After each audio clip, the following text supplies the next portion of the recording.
Всем привет! Вы на канале Своими руками, с вами Макс Захаров. И сегодня начнем серию роликов, как построить баню своими руками. Да, будут ролики максимально по дешевой схеме, по колхозному, по нашему, когда у нас нет возможности обратиться в строительную компанию, нанять профессиональных строителей, специализированных строителей, им строить максимально бюджетно и максимум со знанием дела. Кто первый раз у нас на канале, обязательно подпишитесь, поставьте лайкусик, ребята, все. Ну и все ссылки на соцсети снизу под видосом. Погнали. Первый ролик — фундамент под баню. Как его организовать, какой тип фундамента подобрать. Сейчас все рассмотрим. В идеале нам нужно обратиться в какую-нибудь компанию, которая может сделать там исследование грунта. На основе этих исследований нам нужно подобрать тип фундамента. В общем-то, вот у нас есть грунт в разрезе, верхний слой. И самое главное наше значение — это глубина промерзания. Глубина промерзания в каждом регионе она своя. Все, что выше глубины промерзания, этот грунт может насыщаться влагой, водой, потом при замерзании начинает его пучить, и он может активно, сильно давать подвижки, то есть пучить, подниматься и всяко изменяться. Тем самым давать неравномерные нагрузки на наш фундамент. Соответственно, чтобы нам сделать качественный, грамотный фундамент, нам нужно его установить на прочное, уверенное основание, которое не меняется. В этом случае нам нужна, скажем, траншея ниже глубины промерзания. И вот эту ленту, когда мы ниже глубины промерзания заливаем, она прочно стоит на основании, которое не меняется ни зимой, ни летом, так как оно всегда в теплой зоне. Тут всегда положительная температура, даже если оно сильно увлажняется, на него не действует мороз, никаких пучений тут нет на основании. Тем самым фундамент не давит, не пучит. Фундамент можно выбрать, если брать из бюджетных, порядка, наверное, два типа. Первый — мелкозаглубленный фундамент, когда мы не проходим глубину промерзания, обязательно убираем плодородный слой и заглубляемся сантиметров 20, 15, 30. То есть тут уже по наитию, когда мы копаем, видно, в верхней части слой грунта идет рыхлый, потом он начинается плотный. Вот до плотных слоев грунта. Соответственно, заливаем ленту, поднимаем здесь по условиям, какая нам нужна. Если у нас ячеистые блоки, то полметра, да вообще в принципе для всех фундаментов в среднем 50 сантиметров, то есть 500 миллиметров от верхней части до верхней части фундамента, от верхней части грунта до фундамента. И здесь заглубляемся как повезет кому, 40-50 сантиметров. Но при таком фундаменте обязательно у нас должна быть утепленная отмостка. Закладываем утеплитель, заливаем отмостку. Наш утеплитель не дает промерзать вот этой части грунта. Так как здесь грунт не промерзает, пучений здесь никаких нет, соответственно, мелкозаглубленный фундамент будет стоять долго, весело и счастливо. Запомним, мелкозаглубленный, утепленная отмостка — это две неотъемлемые части, это одна целая система. Также рекомендуемо при мелкозаглубленных, да и вообще, делать дренажную систему или какую-то маленькую там разуклонку, чтобы вода как-то уходила, близко к фундаменту не подходила. Момент следующий. Как можно еще обмануть природу? Сделать свайно-ростверковый фундамент. Копаем ниже глубины промерзания сваи.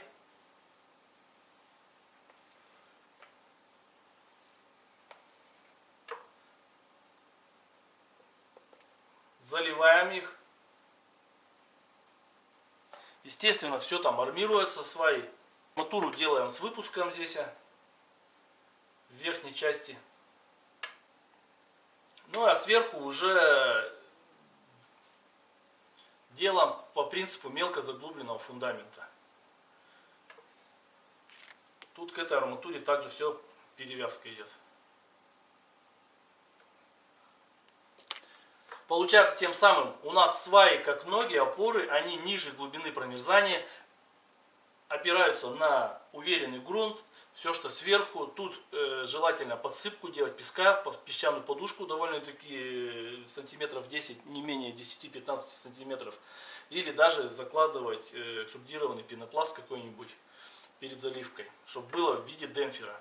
Как же многие спрашивают удешевить опять закладку фундамента в траншею.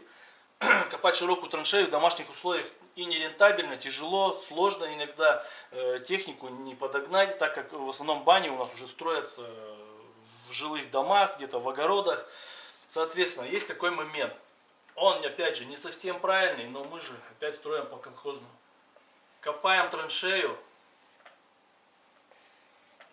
Траншею копаем максимально ровненько, лопатой все подрезаем в ширину, которую нам заведомо нужен фундамент. Там, на 400, на 300, какая у вас лента фундамента была. Делаем подсыпку, песчаную подушку. Затем, многие, конечно, пренебрегают этим моментом, но лучше постараться сделать. Конечно, заморочливо сделать гидроизоляцию для того, чтобы во время заливки бетона у нас лишнее молочко, ну излишнее в верхних слоях не уходило в грунт. То есть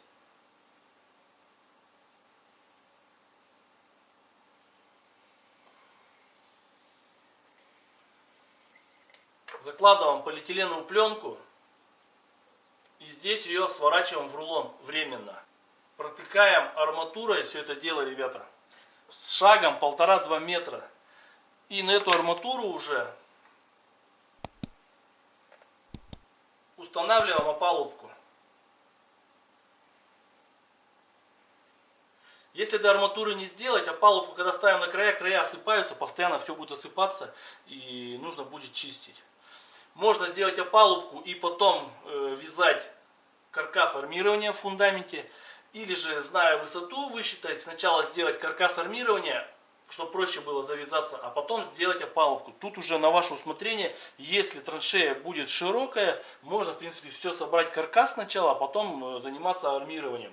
Если же узко, сильно неудобно лазить, то можно высчитать и сделать армирование, а потом поставить опалубку. Вяжем арматуру, сверху 2 нитки, снизу 2 нитки, опалубка у нас стоит. Потом вот эту пленку разворачиваем и на края опалубки сюда загибаем. Растяжки, затяжки, все, собираем опалубку, заливаем вот эти хлястики, потом сюда заворачиваем, сверху бетон, чтобы он у нас не пересох. Армирование. Во-первых, сейчас очень модно стало, все там кричат, что армировать можно фундамент, не армировать, на этом сэкономить, потому что арматура это металл, он очень дорогой, и там засыпать там микрофибру какую-нибудь, насыпать там всяких гвоздей, всяких отходов, и вот вам и все будет хорошо. На самом деле, если вы готовы рискнуть, да, фундаменты могут быть не армированные, это я не спорю.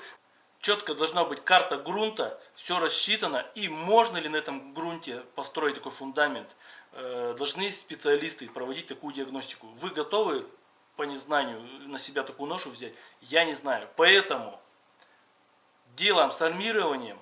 Мы и так как бы не обращались к специалистам за какими-то там консультациями, чтобы они нам сделали расчет грунта, там не делали проектов, ничего. Мы делаем и так по наитию. И если еще экономить на этом, ребята, может быть плачевно. Поэтому фундаменты без арматуры существуют по четким, грамотным расчетам. Как же рассчитать, какую нужно нам арматуру и количество арматуры? Если у нас фундамент до 3 метров, то есть длина нашей стены до 3 метров, арматура используется от 10. Меньше 10 арматуры в фундаментах использовать вообще нельзя. Это про поперечный стержень я имею в виду. Для затяжек можно там 6-8 использовать. Все, что свыше 3 метров, уже идет 12 арматура. Но чтобы знать точно, нужно считать. Берем ленту фундамента. Высота 1000, ширина 400. Умножаем 1000 на 400.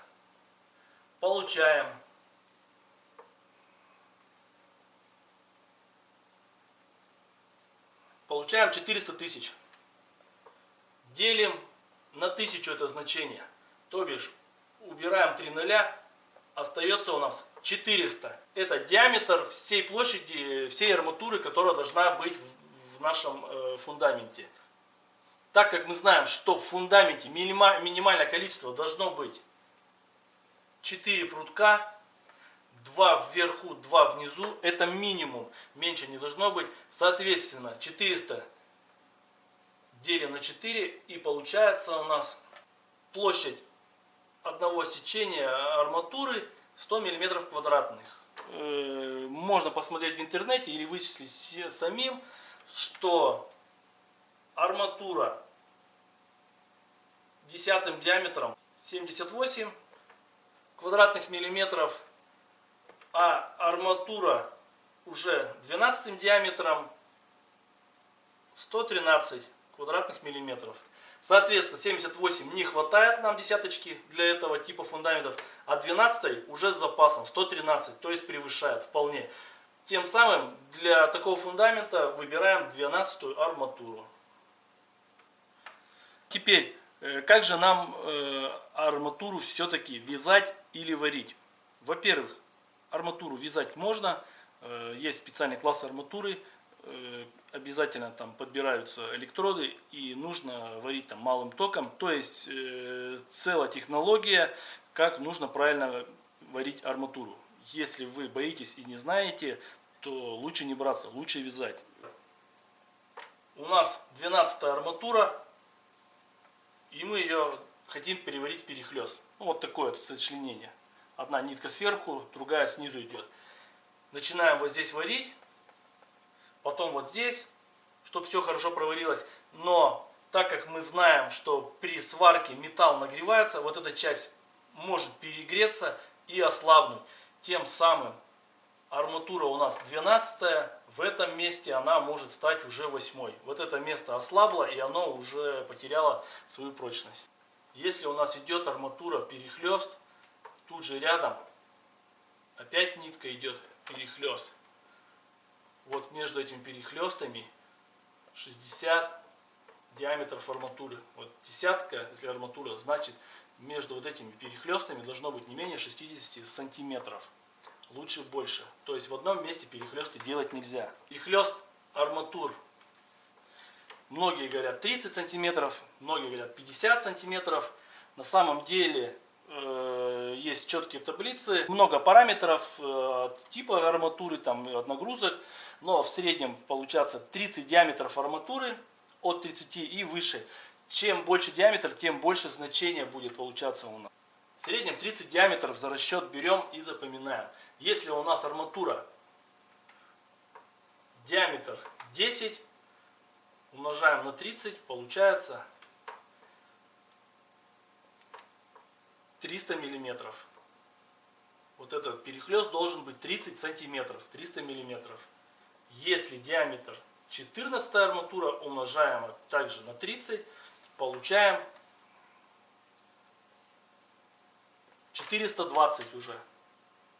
Соответственно, вот это расстояние будет 420, 42 сантиметра и так далее. В среднем работа с арматурами 12-14 диаметра, делаем по полметра перехлесты, бывает больше, бывает еще так, что хлыст заканчивается и смысла там отрезать его нет, там остается 70 сантиметров, 60, оставляем так. Нитка идет внутренняя на наружную часть. Эта нитка внутренняя идет на наружную часть. Вот у нас угол получился. И здесь закладывается еще вкладыш арматурина, привязываться к этим. Все, вот такой вот у нас угол. Как вы поняли, так армировать нельзя. Так армировать нельзя. Это довольно-таки грубейшая ошибка. Но люди, были ситуации, приглашали меня, уже связано армирование, вот так вот сделано. Что, говорит, теперь как можно сделать, как исправить ситуацию? Берем дополнительную арматуру, загибаем углы со сторонами угла, допустим, в метров 1,5 и делаем перехлесты. Дополнительно привязываем сюда с внешней на внутреннюю, с внутренней на внешнюю, ну и соответственно желательно еще и сюда вставку сделать. Вот тогда усилили угол, такой угол подойдет нам. Если у нас подразумевается какая-нибудь пятая стена и нужно подвязать Т-образный узел, соответственно, опять же, наружная уходит на эту сторону, эта часть на наружную сюда. Вот такой перехлест. Также сейчас еще очень часто спрашивают, а как же все-таки с бетоном? Ребята, если есть возможность купить у вас бетон готовый на какой-нибудь бетононасосной станции, то покупайте, берите сертификаты, заказывайте марку бетона, вам привезут быстро, качественно и за один день, там, за несколько часов вы сразу зальете. Но если уж такой нет возможности и вы будете месить самомес, на каждом мешке с цементом есть инструкция, как же замешивать цемент. Берите, переводите формулы. Это очень индивидуально. Как рассчитывать формулу, я вам говорить не буду, потому что там фракция щебня роль играет. Песок, содержание в песке глины, с какой влажностью песок, есть ли пыль или нет пыли, сколько пыли, содержание в щебне. Да, есть примерные формулы, там 1 к 3, 1 к 2,5. Если примерно, то делаем 1 к 2,5. Одна порция цемента, 2,5 песка. Щебень добавляется как наполнитель. Вот у нас объем, он нужен нам, чтобы заместить какой-либо раствор. Марочную прочность там, с определенной марки. Засыпаем песок, мелкие гранулы, да, все это. Потом засыпаем туда связующее вещество, это цемент. Он вообще очень-очень мелкий, он эти все гранулы у нас как бы связывает. Ну и воду, чтобы прошла химическая реакция. Заливать таким раствором финансово невыгодно, так как это очень дорогое получается у нас изделие. Для этого используют различные виды щебня, разные фракции. Тут берем, допустим, какую-то тару, засыпаем крупным щебнем. И чтобы вот эти все полости заполнить, мы выливаем вот эту сюда раствор. Все, когда весь раствор застывает, и у нас получается наш объем в 2 раза больше. Но марочная прочность задается песок, цемент, вода. В этот объем добавить вот столько щебня, вылить раствор, сделать до полна. Соответственно, раствора будет нашего перерасход чуть больше, так как щебня идет меньше. Но раствор будет более пластичный, более у него будет такой, как скажем, молочка больше, им более работать лучше. Какие-то там ювелирные изделия лучше делать пластичным бетоном, где меньше содержания щебня. Можно же щебня сделать вообще по максимуму, но максимум мы можем понимать, что для определенного объема у нас вот столько войдет он. Если будем выше засыпать щебень, все, он уже не будет в растворе, соответственно, это будет уже нехватка раствора. Это будет максимально там малоподвижный бетон, но в финансовой части, скажем, он более экономичный. Количество добавки щебня можно регулировать, нашу там, допустим, пластичность бетона, но марочная прочность может быть плюс-минус одинаково. Ну и, наверное, последнее. Фундамент залили. Ждать сезон, год, ни в коем случае там не надо. Марочная прочность бетона набирается 28 суток. Выдержать ваше полностью строение со всеми нагрузками пиковыми. Поэтому, если вы торопитесь, фундамент сделали, дайте ему с недельку, чтобы он набрал первоначальную марочную прочность, потом плавно его можно уже нагружать, плавно начать на нем строить. Вы все равно уже не сможете на него сразу здание поставить, а плавно будете там что-то на нем строить. И к финишу, пока подойдете, у вас как раз наберет фундамент марочную прочность стопроцентную. Это вы если торопитесь. Если не торопитесь, 28 суток там пусть стоит. Момент следующий. Ошибочно. Сушить фундамент. Сушить фундамент ни в коем случае нельзя, особенно первые сутки. Упаковываем все его полиэтиленом. У нас должна пройти максимальная химические реакции. Химические реакции проходят во влажном бетоне. Пока бетон влажный, химические реакции проходят, растут кристаллы. Кристаллы, цемент, когда с водой, растут кристаллы в виде ежиков. И вот в 28 суток они все растут, между собой срастаясь, тем самым бетон становится крепкий. Если же резко пересушить, то есть влагу оттуда убрать из бетона, эти кристаллы перестают расти. Марочную прочность мы в пропорции в бетономешалке заместили там 250 какую-нибудь, залили в опалубку, там, на следующий день ее разобрали, начали на солнышке сушить. Влагу быстро выдавила, она 250 никогда уже не станет, а будет 150 это. Вроде все правильно замесили, но просто мы не дали химическим реакциям до конца выполнить свою роль. Кристаллы не выросли, бетон не окреп. Поэтому сушить нельзя, запаковываем все в пленки и там с недельку в пленке пусть все стоит. Если уж совсем уже жарко, то можно даже пленку открывать и поливать водой, там, смачивать его. Ну а следующий ролик будет, как сделать пол в бане. Обязательно подпишитесь на канал, пишите комментарии, задавайте вопросы. На основе вопросов мы будем корректировать наши видео. Все, всем пока, до свидания.